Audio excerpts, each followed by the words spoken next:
to help me on this quest. And my guest today, I am very excited to talk to. Ladies and gentlemen, I am being joined by York Wang, professional channeler, and this is the part that I love, and I'm dying to hear about, energy tool maker. How you doing tonight, York? I'm doing great, Jeremy. How are you today? I'm doing good. Can't complain. Decent Friday. It's Friday. Who can complain? If you can complain on a Friday, then I don't know what your problem is. But oh, workaholics, I guess. But hmm anyway, so let me ask you, because this is the same question I ask everybody who comes on this show. What brought you down the spiritual path that you are now walking? Yeah, so it was during COVID, and at that time I was quite depressed as a person. And then that led me to a method of releasing emotions called the Sedona method. I took that very far, started doing 8 hours, 14 hours a day, and then pretty much let go of everything until my body became extremely light, my mind became extremely light, and I was just filled with a lot of love for everyone. And it was during that period where my body was bubbling up with energy and ecstasy that I began having dreams of uh, lucidity or having regular dreams being pulled into lucid ones by Arcturians. And it was during that time where they showed me a bunch of holographic concepts, imagery that kind of started it all for me. Well, so much there to touch on. Why is my 7-year-old going outside? But the first. Well, okay, you said one of my favorite names of extraterrestrials in the world, Arcturians, Uh-huh. and Yeah. I've had a couple of people on the show before that have have relationships with them. They hmm they seem to be a good race of aliens, for lack of a better word. But so let's take a step back. Yeah, COVID. Right. I think everybody's pretty depressed during COVID. It was a bad time. It was a bad time for most Yeah. of us, at least. But the Sedona method, I've heard the name, but I'm not really sure what it is, and I kind of wanted to explore that a little bit further with my guests who don't know what it hmm is either. Sure. Pretty much it's just a method of releasing emotions and attachments. So the idea is that you have a lot of thoughts and emotions as a person that you've suppressed over the years. And the way to get back to source, in a sense, is just letting go of everything, going beyond the mind, beyond any sort of attachments. Huh. So it's almost like advanced meditation in a way, from what I'm hearing. Yeah, it's a I form of meditation for sure. definitely, well, definitely more advanced than any meditation I could even try to accomplish. So I applaud you on being able to actually do it because I don't have the patience, and according to some people, I have ADHD, so I don't. I have a hard time. I have a hard time focusing on things like that. But Right. well, and how long did it take you to perfect this? Like, how long did the stoner method take you to perfect? Um, I mean, there's always things you can improve on, but I got really good at it within like a month or two. But mainly because that was my whole life. Like I didn't do anything else really other than do the Sedona method for a period of time. Well, I mean, yeah, I don't think anybody was doing much of anything during that time period. I know I wasn't. I think I beat more video games in that 7-month period than I had my whole life. So, but unemployment at its best. So when COVID ends finally, and we can actually start being around people again, as great hmm as it was, what did you want to do with this? Because you learned this. Now, what was the next step? Right. Well, there was a period of integration for me. Like once you reach a state of unattachment and sort of pure awareness, there is a period of reintegration of learning to interact with people, learning to um, kind of live from that place. which takes some time to get used to. So for a period of time, that was my main focus. So just kind of starting to live normally, in a sense, as normal as you can get, but from this place of higher awareness. Which has got to be strange because I mean, life's obviously not the same anymore once you have a higher awareness, or is Right. it? Life, the depth of life is different. The experience of life in the sense of you're not pulled so much in any direction, that's different. Yeah. Huh. I mean, I like that, the depth of life. Like it's poetic in a way. But Mhm. I may actually have to use that in the title of this episode, just saying. But so and from what I've read, you start teaching people how to do this, if I'm not mistaken, correct? So now, right now, I'm channeling mainly. There is the entity from Essassani. I'm not sure if you heard of that civilization before. That is a new one, and I'm curious about it. But please Uh-huh. go on. Yeah, so at the moment, I am channeling the Essassani. I still work with Arcturians when making energy tools, and they're about to channel some new material through me, but um, at the moment, publicly, I'm mainly channeling the Essassani. And the Essassani, if I'm saying that correctly, where are Mhm. they? Who and what are they? So the Essassani comes from the Greys. So the Greys Oh, are essentially um, us from a parallel dimension of Earth, who civilization where they lost their emotionality. They become too rational and they developed their uh, technology in such a way it's become too logical and pretty much they lost their ability to reproduce. So, in order to combat that, they started traveling to interdimensional parallel realities in order to gain the genetic material. And so the Essassani is pretty much like couple civilizations past that, but pretty much we're their ancestors technically. okay. Which I've never heard. I mean, I'm well familiar with the Greys, of course, all my listeners I'm sure are by this point. We've had many people talk about them, but Mhm, this is a new development in the Greys for me at least, and it's mhm, interesting because one that explains a lot of the probing, it really does, but and why they're so fascinated with human sexual reproduction and genitalia. I mean, that explains it as well. So answers tonight, mhm. folks. We're getting answers tonight. It's amazing.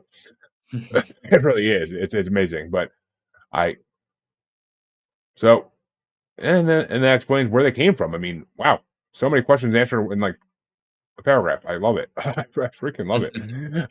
My mind's a little blown here. Sorry, folks. I'm trying to gather my thoughts here. But the so what is their end game? Is it just to are they trying to turn? I mean, I don't think they would want to turn humans into what they became. I think, if anything, I think they'd want to like show us the lesson of how not to do that.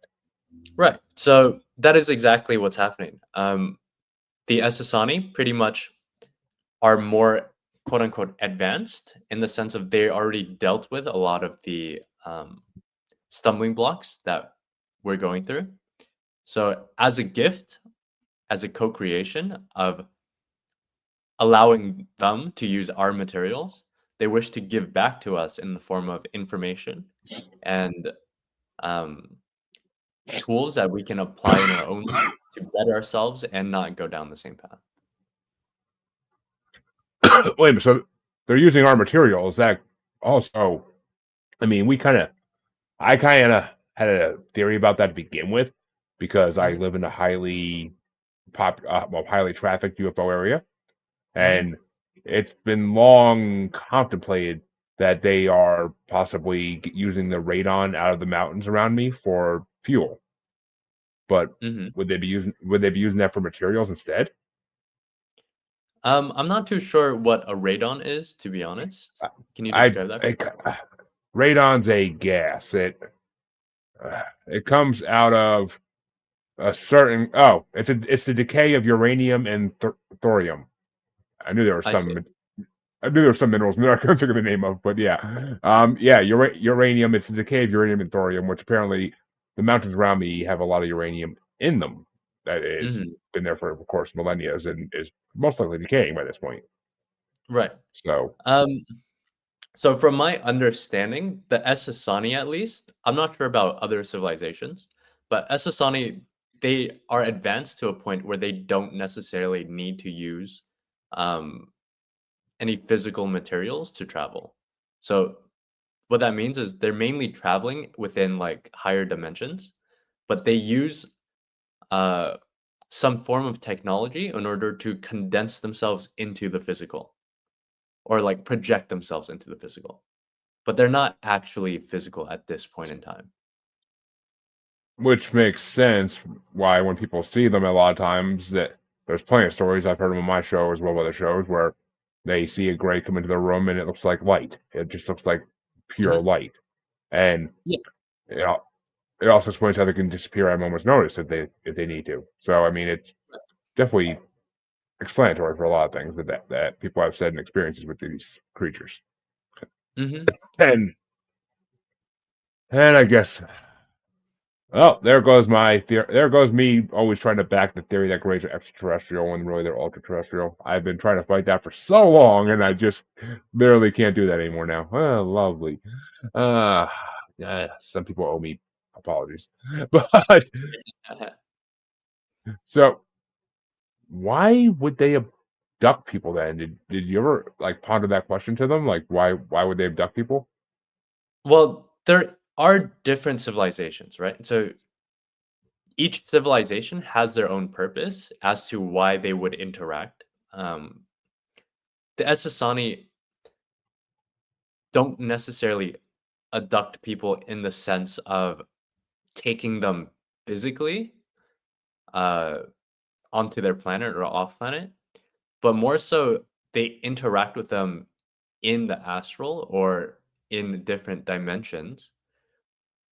But these are all soul contracts. Like you've already made this agreement on a soul level in order for this to happen, anyways. There is a non interference program for the most part.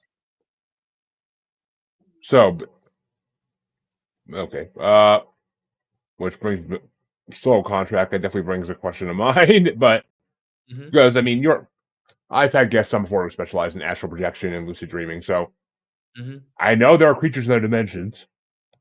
I know there are some say a number of dimensions, some say there's no known number that it goes on forever Yeah. if you keep going Hmm. further and further out. But I don't know what to believe, and I don't know if I want to find out honestly. 'Cause Right. I've heard, I mean, Fair. I've heard tale of the creatures from these dimensions. So some of them have the vibe of being friendly creatures, but there's some that are utterly terrifying, and you don't want to be near them. Hmm. But Yeah. as with anything, there's good and bad, yin yang, all that good stuff. But Hmm. soul contracts usually tie into reincarnation from my discussions in the past. So you're saying that every time we reincarnate, our soul is still obviously under contract unless we find a way to get out of it at some point. It's sort of like that, but in a way, it's not as solid as one may think. You have free will to change whatever contracts you made in the present, but you can think of it sort of as like a general framework where you're here to explore certain themes. So these contracts give you an avenue in which you can explore these ideas, which you decided that you wanted to explore before you came into this life. And reincarnation isn't necessarily, the way I see it, a very linear idea. I don't know if you want me to expand on that. In a second, I wholly do. But well, actually, yeah, I'll let you expand on it now before I even get into my belief on reincarnation because I kind of need to see if what you mean by that to see if we're similar or not in our thinking. Sure, sure. So my understanding is that time and space are a certain framework, but existence exists outside of time and space. So that means everything is here and now. Um, it's only our perceptions that create the idea of time and space. So what that means is all lives and all lives are happening right now simultaneously. That goes for our perception of the past and future. So when people say they have past lives or are connecting to other extraterrestrial lives, all that's saying is that you're making a connection currently, right now, to other lives, but it's more of like an energetic cord which you're receiving and sending information. So it's not that you had a past life necessarily, it's just that you're connecting to that data bank from the present. I mean, yeah, okay, I get what you're saying now. I actually did have a previous guest who she could kind of walk into what I call basically like a mirrorverse type. I want to say room, but not that's not really the description for it. But she could walk into like a pocket mirrorverse kind of, and she could see all her past lives, for lack of a better word, to be Mhm. happening at the same time, and Yeah. like basically almost like the best way to picture it, people, is to think about like Spider-Man walking into the Spider-Verse and seeing like all the fragments of other lives going on. Like that's the best way I can literally describe it. And if Yeah. that's, I mean, if that's what it's like, then that's awesome. I mean, my idea of reincarnation was always a little more traditional.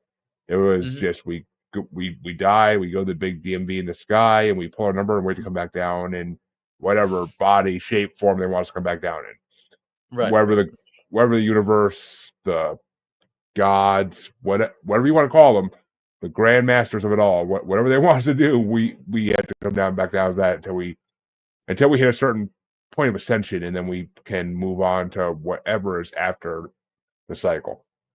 Mhm. That was always my belief, but I've been, as I said, you're not the first person to put the idea in my head of it all happening at once, and it all happening in one Mhm. singularity in a way. So it's, I mean, it's vastly interesting, and it doesn't disappoint, but it kind of does in a way because everybody wants to be like, oh, in this past life I was a Knight Templar, in this past life I was a wizard, like back in medieval times I was Merlin, but which I mean you still could have those lives technically, but they're all happening at the same time, which I Mhm. mean it's right, and you're right though. Time and space are human created concepts. They're not really. We put those limits on ourselves. No one did that for us. So Yeah. I can see that. I can see that, and it's just it blows your mind when you just get more and more confirmation that you're wrong about something that you really believed. It's just it blows your damn mind. But Oh, yeah, at the same time, I think it's like these are all ideas.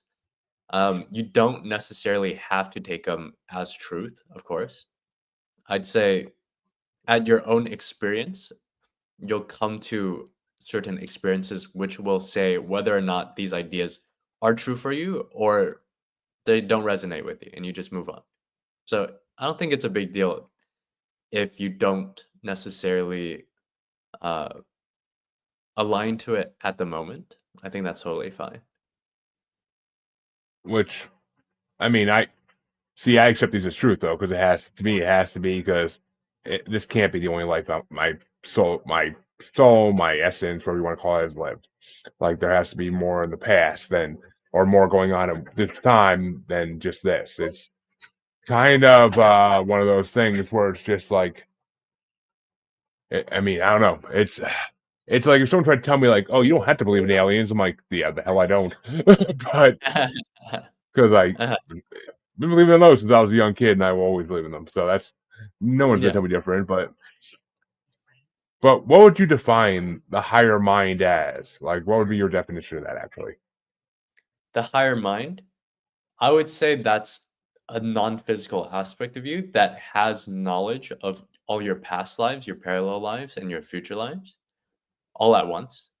And using that information, it's guiding you throughout your life through the form of excitement as a messenger. Did you say that form of excitement? Yes. So excitement in your life is what acts as a messenger from your higher mind as to what is the core frequency that you wish to express in this life. This is why some people are more excited about math, some people are more excited about history, some people are more excited about art. These are all different expressions of your higher mind or your soul's path. And that excitement is what keys you in or tells you that this is your path.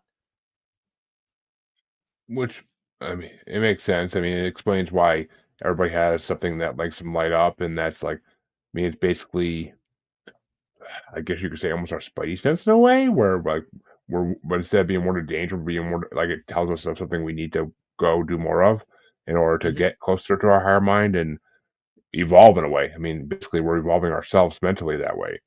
But it mhm, makes sense. That would be why you like something, is because it's going to help you instead of just liking something because it's there. And mhm, I mean, because we can never.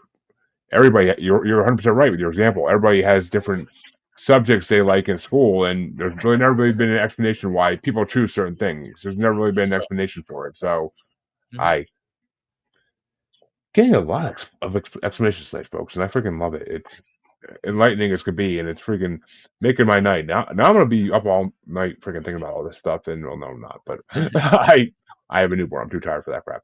But mhm, I will be thinking about this all weekend. I guarantee it. So if we why don't we feel that all the time though? Why don't we feel that all the time? Why do we have to go back to negative emotions and doing things that why I mean, why should we have to do things we don't want to do then? I mean, I understand why they want us mhm, to do that because they need humans to have structure in order to be more yeah, obedient to the governments. But mhm. why can't we break free of that? Like that's the question. That is completely based on your own belief systems and your own ideas of what is and what isn't possible. So there are people who pretty much live their excitement their whole life. There are other people who believe that that's not possible, that their excitement won't sustain them, that their excitement following their excitement isn't something realistic or it's not something that grown-ups would do because you need to take responsibility for your life. These are all ideas and beliefs about reality, right? So if you believe something, then naturally you'll get that reflection back into your experience. Well, I mean, I can believe all day that I should watch movies because it's something that brings me joy, but at the end of the day, I'm not gonna be able to do that if I don't. If I do that all day, because I'm gonna no longer have a job or Mhm. finances to live off of. So Right. kind of makes So sense that yeah, it's kind of like your mind's way of saying like you have to do these things you don't like doing so you can do the things you like doing. It's a tit mhm, for tat type thing. right, I but there is yeah. a difference. There is subtlety to this, meaning that sometimes you might believe you're excited about something, but what's actually happening is you're feeling anxiety and covering it up with the idea of excitement.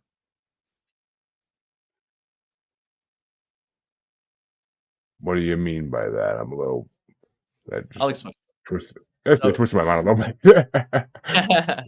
so what I'm talking about is how sometimes people their automatic movement is towards like let's say drugs or gambling, right? Yes. And they think that they're excited about it. But if you look deeper, then you'll find that what's actually motivating them to do it is anxiety about their life. Yeah, I mean, anxiety and I would say depression are two things that really hold people back.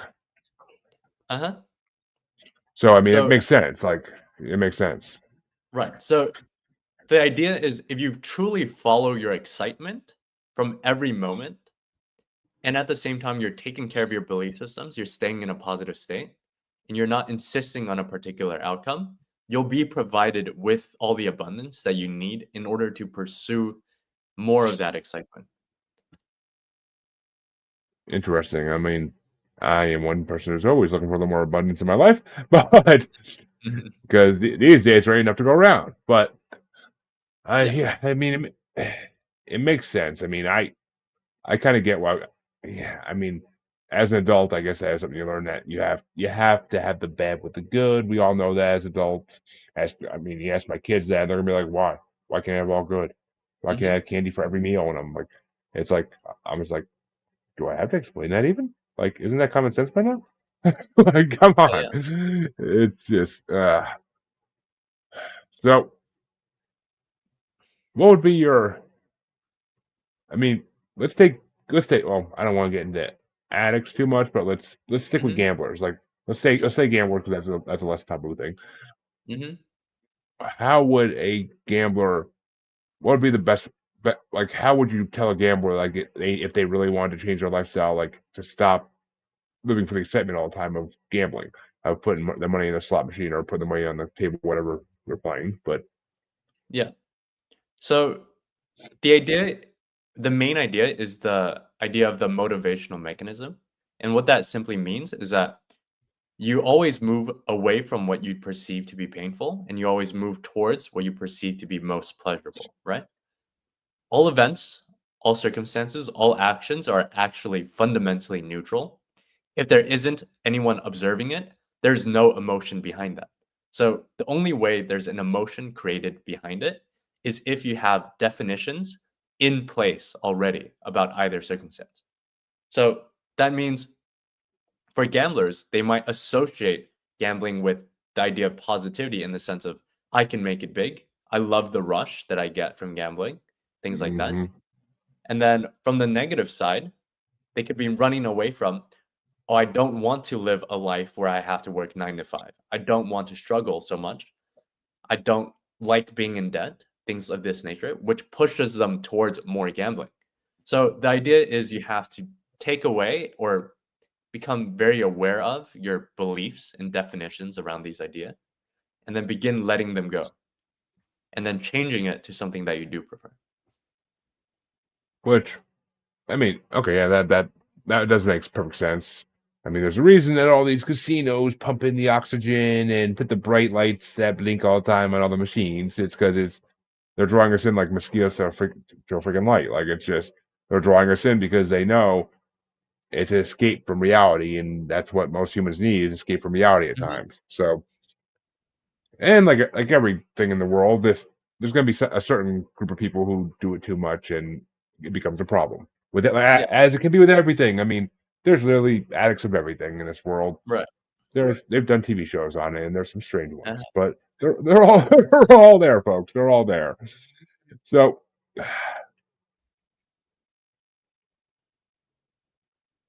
so in all this, what is why do we why do we actually? Thinking about what you said about the evolved grays, I just lost the name of for a hot second Mhm. there. But why why wouldn't it be a better idea? Of like, why can they not create more of them since they don't procreate anymore? Or is it like a limited number now? Or do they find like another way to create offspring? Yeah, so the Essassani can create offspring now. They pretty much do it all within, consciousness at this moment.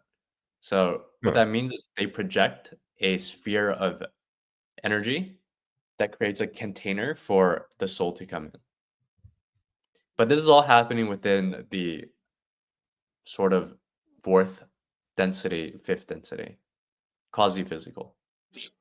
Which, yeah, obviously we can't even picture that because we haven't even begun to explore those actual dimensions yet. But I mean, Mhm, 5D, I think we're just hitting. 4D, it took us a long time to get to that even.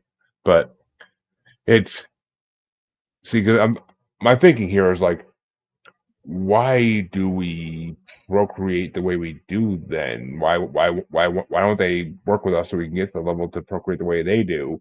Since procreation for us is lovely and is amazing, but is slightly a burden too. It decreases our abundance because it increases everything else.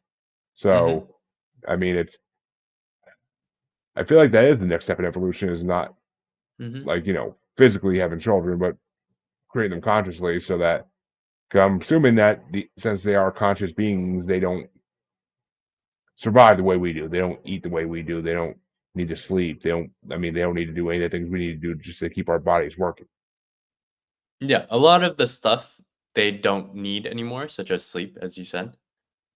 They can still sleep if they want to. But we are on that evolutionary path. The thing is, there is obviously all a process to evolution. Um, they can't force us onto anything that we aren't ourselves open to or ready for. But I think humankind is starting to open up to that idea. I mean, some of us are forced to have less sleep due Mhm. to offspring and other reasons, but it's just. I mean, it's comes down to the point. I mean, trust me, I from experience, a couple months ago, coming home from the hospital for those first couple weeks, going on no sleep basically, or really broken up sleep, really messes with you. It really messes with your body. Mhm. It really makes you almost non-functioning. Yeah, Like at that point, you're basically on bare survival skills, and that's right. what's running. That's what's driving your motor.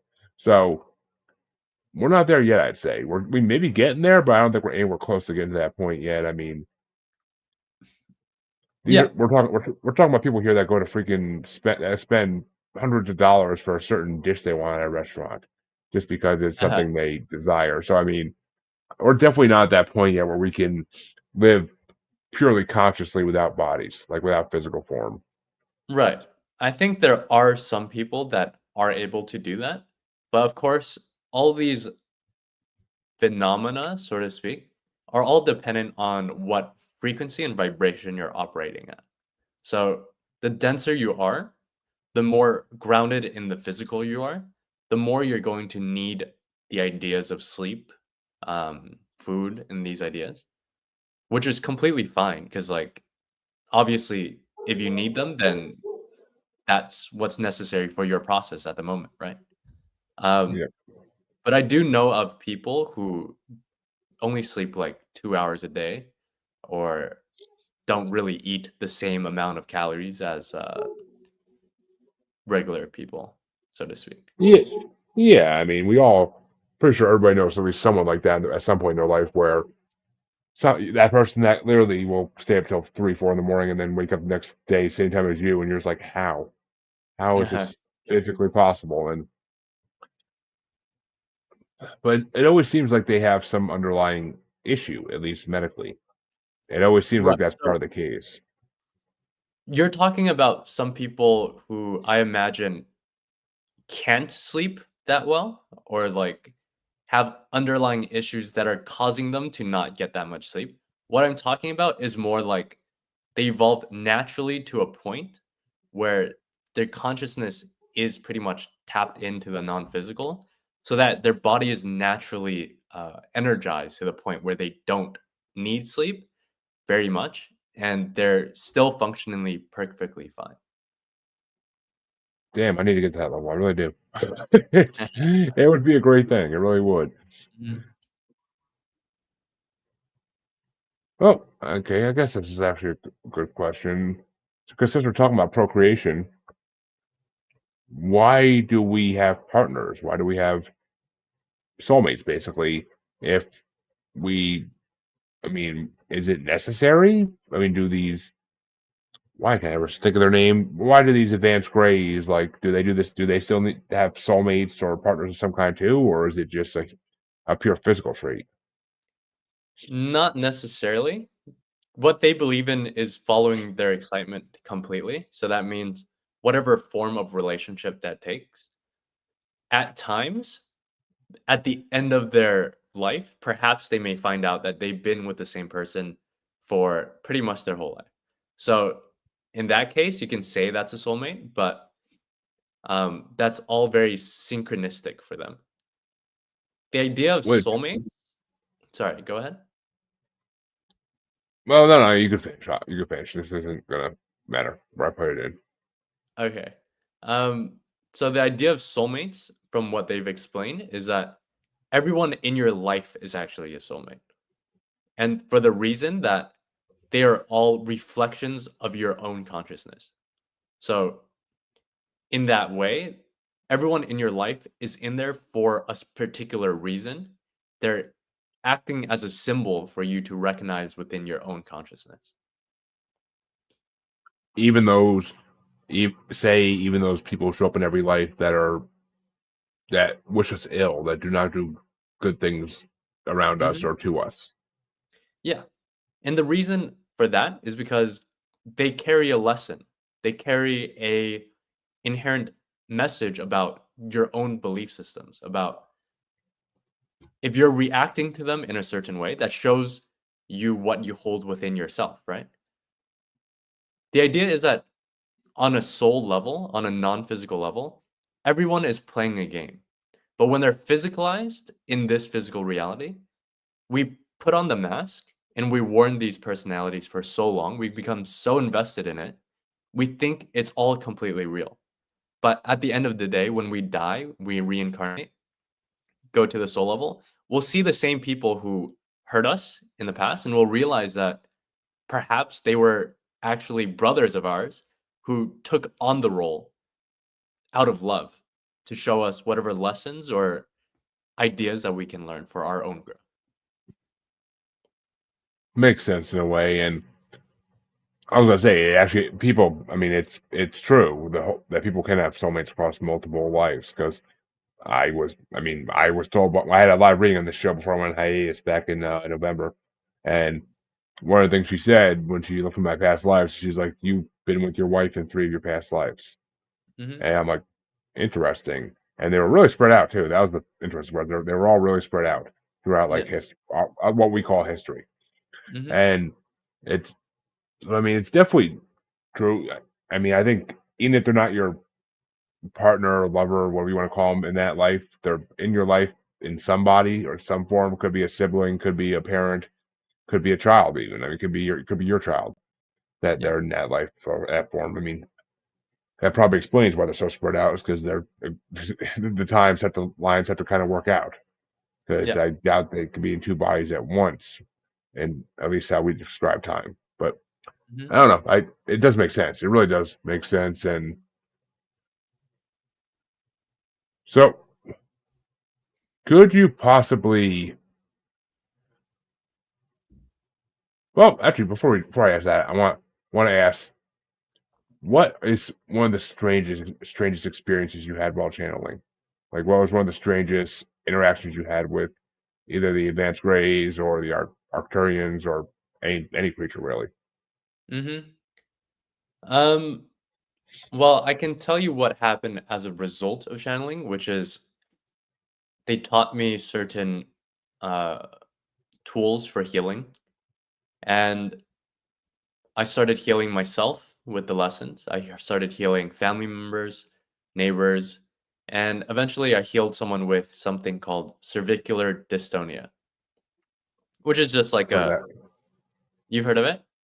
I've heard of it. It's yeah. I mean, it's because I know cervicular has to do with the neck, and Yeah. dystonia doesn't it? Isn't it about one of the blood vessels getting like very like hard, like stone almost, or Uh, something like that. I think, but yeah, it's I something like they a disc or something pinches a nerve, and then they can't turn their head more than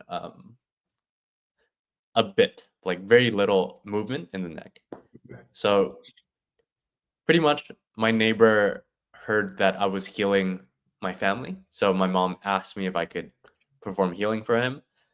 Um, he was dealing with it for like years on years, and pretty much within like a day or two, he was good. He was all good. which is incredible and makes Mhm, you wonder why we are not dedicating so much government money to try to have more people able to do this, so that we could mhm, basically, well, I know why they're not doing it, but because then big pharma and big medical wouldn't get their payouts, but and yeah, live rich. But I mean, it's because this is another one of those things, and I've had people on the show before that were clued into things like this, and that could solve world problems, but the governments will never look into it because it's paranormal, one, and two, because yeah, it's just it would make too many people they care about lose money. mhm, So, because imagine if instead of a hospital in every town, we just had one or two people who could do this, it would solve all the world's problems. I mean, I would actually Yeah. love to. I mean, I would love to hear. Have you known anybody, or have you yourself done helped anybody with like cancer or some kind of chronic illness? I haven't personally come across anyone with cancer, but I do know of people doing research around healing people with cancer. If you look at the Bankston method, they have a bunch of research already around showing results in healing cancer in mice and people as well. I All right, that does sound vaguely familiar to me, that name, but can't say I've ever dove too deep down down that wormhole because I have enough Hmm. wormholes I dig into in this show. I don't need to go into more. But so yeah, actually, let's talk about those energy tools that you make. Are they all for Hmm. healing, or do some of them have other functions?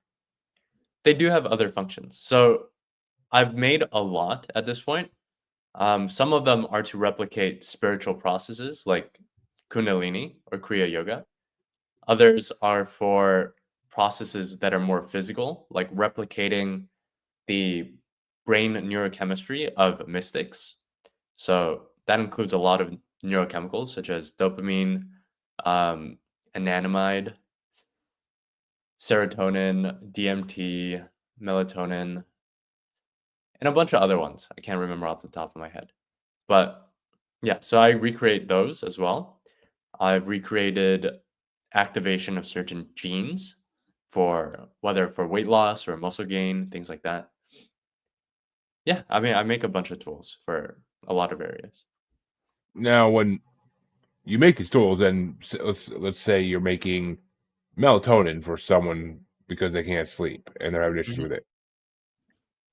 Do you just have to pass it on to them in a way? Like, do you just have to have like the want to pass it on to them? Like, do you have to just basically push it on to them mentally, or Uh-huh. is there some actual like physical aspect of this, or is it all just pure consciousness? Yeah, so in the beginning, what I would do to distribute it is pretty much put it on an image or an audio file. So when they listen to it, the field or the energetic program will start running automatically. But now I've transitioned to purely consciousness. So what pretty much happened is I created a network in consciousness. You can think of it as like an energetic grid. So pretty much they'd connect to the grid and then using certain keywords, they can access whatever fields that I created for them or that they paid for. That's that sounds so much like a sci-fi movie. It's ridiculous, and it's amazing that because I know it's possible. I believe I fully believe it's possible. I mean, and I it's interesting though. It's almost like all picturing is in every cartoon when they go on the internet and you're like just in like this glowing wormhole like structure and you can go in different doors and whatnot. Like that's all I'm Mhm. picturing is like basically that. But Yeah, what I mean, I what would recommend people to not take it for granted and actually try it out themselves. So it's okay oh, to I be mean skeptical. Yeah. I mean yeah, if you're gonna be skeptical of this people, I mean you're gonna be skeptical of a lot of things I talk about on the show, just saying you should know that by now. But what was your favorite tool that you ever learned to make? That's really hard to answer. Um, I feel like every time I make a new tool, I'm like really excited about it. The newest one that I made was one that sort of recreates AI in a sense, using certain ideas from AI, pairing it Interesting. with other ideas of allowing the higher mind to use that program in order to help guide your thoughts and direct you in a more directed way. A consciousness AI. That ooh, if that could be shared with the world, that would change everything. Oh my God. I just the possibilities right through my mind right now, that is unbelievable. I can't even get to start. listing off the problems that would solve. I mean, less crime, more intelligent people in general, less less addictions, less everything. My God, I mean, it would, and more of the good things. It would literally just improve life 100%. I mean, it would change as a world who we are, as a, well, as a species who we are. It would 100% change who we are as a species if that was a tool everybody had access to. Mhm. Ooh, okay, okay, that just made me. God, I'm gonna be thinking about this for weeks now. I'm gonna be thinking about this for weeks. But now I've talked to people before who are energy healers, and they've, Mhm.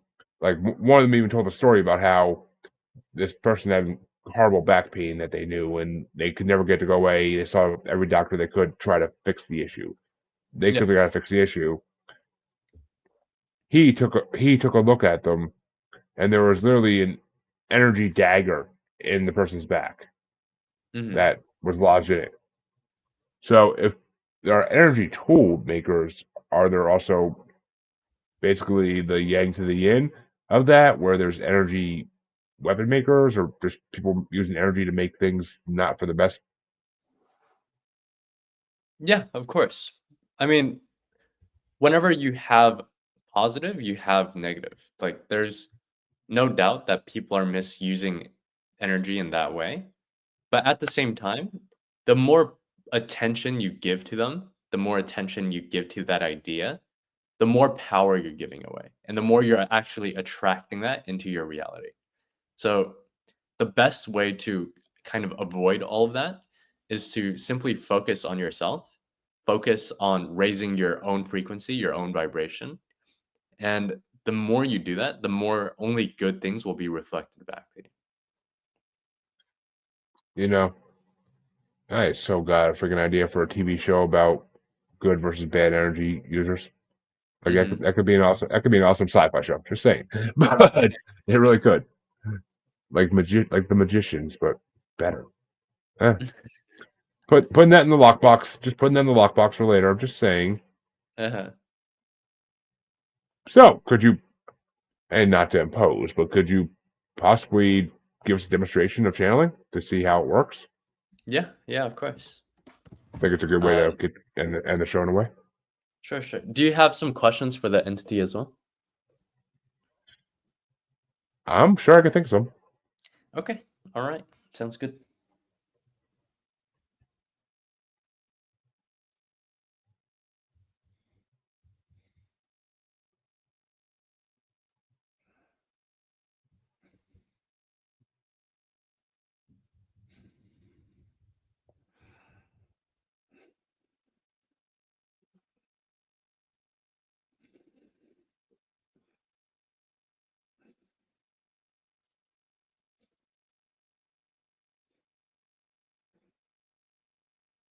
Greetings. How are you today as you create time and space?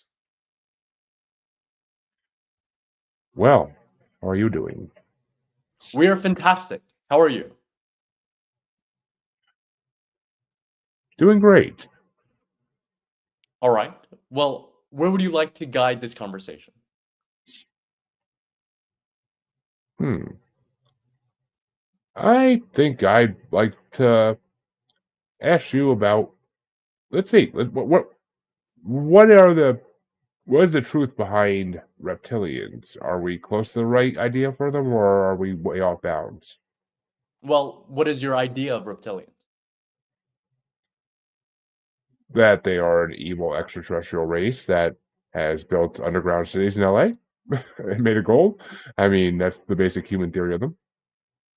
All right. Well, do you understand that the same way not every human being is exactly the same? That applies to as well in the idea of reptilian. I've heard that before, and yeah, it makes sense to me. I was have has your race, for lack of a better word, interacted with them in the past? We have in some way, shape, and form. Yeah. Interesting. Interesting. What about the ape-like hominid that we tend to call Bigfoot or Sasquatch? What is the truth behind that? They are what you would be if you were never genetically modified in that sense. But they exist on higher dimensions. They're able to shift walk between different dimensions. And that is why at times they can be perceived, and the next moment they're gone. Definitely, definitely, yeah, explains a lot, and heard similar theories before. When you say we were genetically modified, you mean by the Palladians and other races of the time, correct?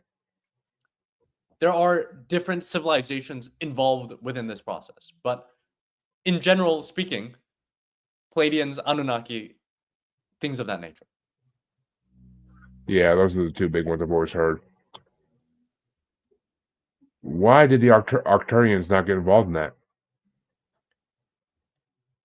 It was not necessarily their turn to get involved in the initial genetic modification. But of course, Arcturians are assisting the souls in the process of reintegrating after death, passing through that veil. They are very integrated within that process of human evolution as well, just not specifically in the idea of genetic modification.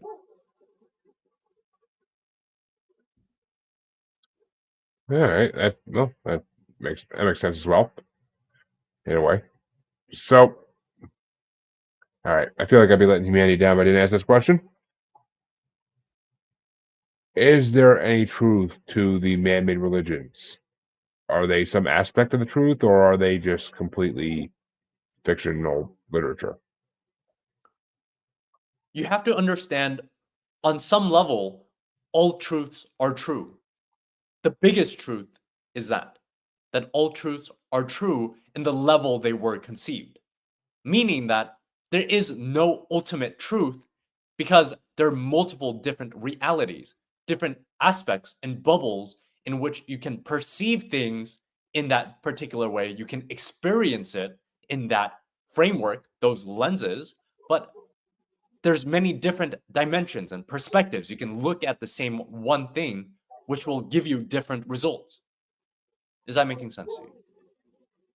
It does. It does. So there is no one being out there in the interdimensional universe that all races kind of bow to. Not in that particular sense, but what we would define as quote unquote God is simply all that is. Every single So, aspect of creation, from the atom to the sun to the galaxies, these all have their own perspectives, their own experiences, personal to them. Now, take that idea, each individual perspective, awareness, and understand that each of them are eyes of God, meaning every single molecule, every single level of existence exists all here and now, creating that multidimensional depth and experience of all that is. which makes sense. I mean, as I've always said, it's not a god, as people say. It's the universe. It's just the cosmos. That's what controls everything, and it is everything makes sense because that's why it always knows what we're doing. So yeah, because it's having us do everything. It's basically we're I would say it's almost a like the simulation theory, but on a multidimensional scale in a way, if that makes sense. In a way, So will Earth be destroyed at some point? Will the actual physical planet of Earth be destroyed at some point? And if so, is that when we evolve to be fully conscious beings? when you say at some point, what time frame are you suggesting? I mean, in the next few millennia. Understand, as we have said before, Time each is human concept. Okay. time goes across parallel realities. There's many different timelines or time tracks which your consciousness can go down. So that means there are worlds which your Earth has already been destroyed. And at the same time, there's worlds millennia down the line which are thriving. So it's all a matter of where your consciousness is vibrating at or resonating with at each moment, and which reality or experience is relevant for your soul's theme to explore. Makes sense. Makes sense. In any of those, have you ever come across a dimension where Earth was destroyed by another species, another extraterrestrial, ultra-terrestrial species? Well, what is your curiosity in understanding that or hearing about that? Basically, just to see if every sci-fi movie was right in some dimension. All right.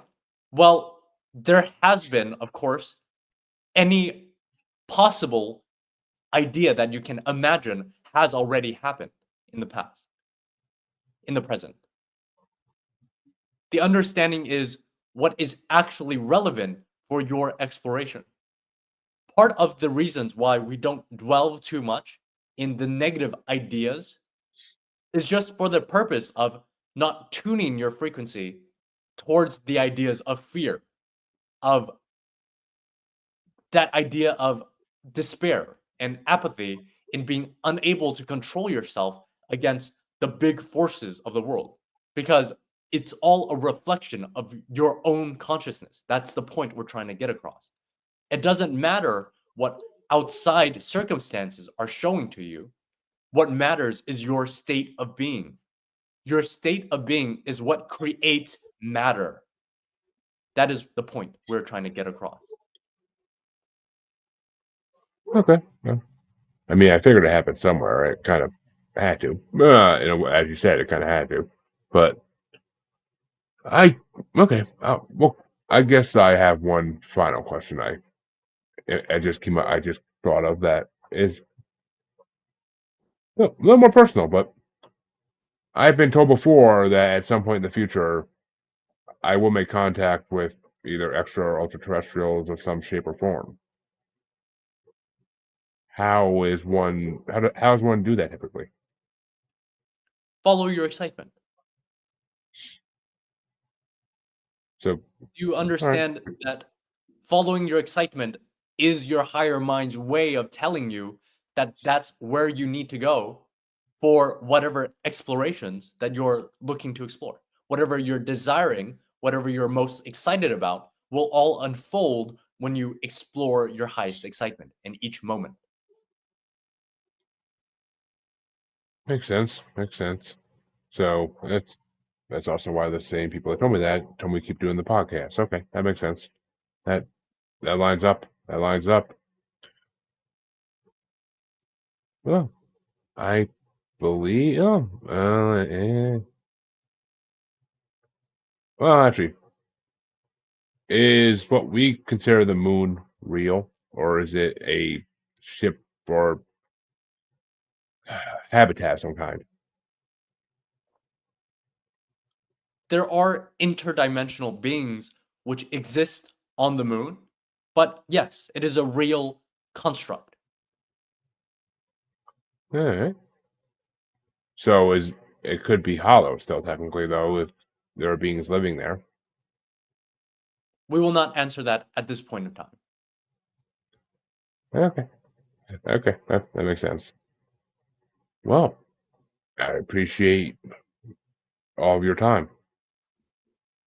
All right. Our unconditional love to you. And remember, we're just a reflection of you, the same way that you are a reflection of us. And with that, Ave.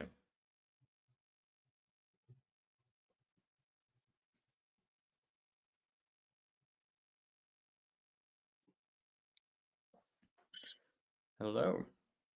That was something. That was wow. I have so much going through my head right now. It's not even funny, but it's whew, okay. That I mean, a lot of things confirmed. I always kind of believed. So always good to have a conversation like that. But Mhm. I thank you for putting yourself through that. It seems tiring in a way. It's actually alright, but I've just been doing it for a while these last few days, so my throat is a little scratchy, but other than that, I feel Uh, pretty good. well, glad to hear it. Well, why don't you tell my listeners where they can find you, where they can find your services, if they ever are interested in possibly having one of these, possibly having a channeling done, or possibly learning this great tool themselves. Yeah, you can message me on Gmail at illuminatedhealing@gmail.com. Illuminatedhealings@gmail.com. So ILLUMINATEDHEALINGS@gmail.com. And also on Discord, I'm not sure if you have the link that you can post, I can but post it in the description, but yeah, yeah. I can post So it. I can post it in the description for anybody who listens to this podcast in actual podcast form. So, okay, yeah, awesome. So yeah, the community that I have is on the Discord server. So I invite you to join that. That's where you'll find all of my tools, and my channeling services are done through Discord as well. So well, there you go, folks. No, I can't say it's one of my favorite apps, but folks, if you use it, and I know a lot of you do, so go ahead.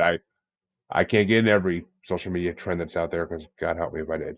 But I have enough going on. But I want to thank York for coming on because it's been a very enlightening hour. We've had some great conversation, and wow, so much to think about, so much information to use with future guests. It's one of those episodes I will not forget about anytime soon. They're the ones that stick out. There's the ones that stick out in your head forever, and it's probably right on that list. I'm pretty sure. Only time will tell. Well, only the man-made concept of time will tell. But until next time, you all know where to find me. If you don't, just get to the higher consciousness, then you'll find me. Bam. If you don't know, check the outro, listeners and watchers. It's on the bottom of the screen. I mean, how lazy are you? But I will be back tomorrow with a daytime interview for you all in the afternoon. And then I have plenty more coming up in the next couple weeks. So see you all then. And thank you one more time, York. That was a all fun right. show. I Thank you enjoyed so it. much. Come back again next time, folks.